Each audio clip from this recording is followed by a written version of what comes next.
Scaffolding clamp বিভিন্ন ধরনের হয়, যা স্ক্যাফোল্ডিং টিউবগুলিকে সংযুক্ত ও সুরক্ষিত করতে ব্যবহৃত হয়।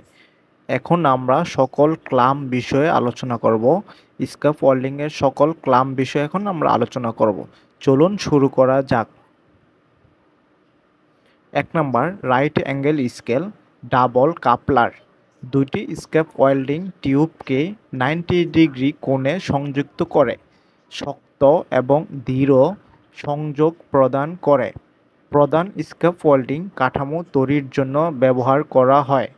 ২ নাম্বার, সুইভেল ক্লাম্প বা কাপলার যে কোনো কোণে দুইটি টিউব সংযুক্ত করতে পারে।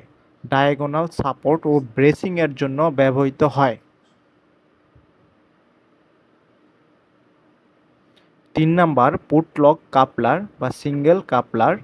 ট্রান্সফর্ম বা পুটলক টিউবকে লেজারের সাথে সংযুক্ত করতে ব্যবহৃত হয়, ভার বহনের জন্য ডিজাইন করা হয়নি।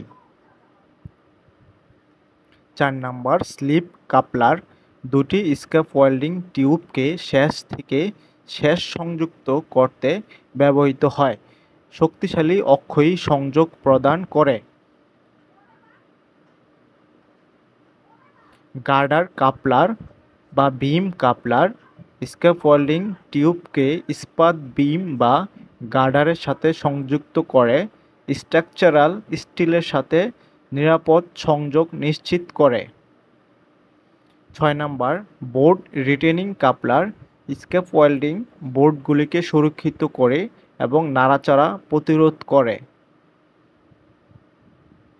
৭ নাম্বার, ল্যাডার ক্লাম্প। সিঁড়িগুলিকে স্ক্যাফোল্ডিং কাঠামোর সাথে সংযুক্ত করতে ব্যবহার করা হয়।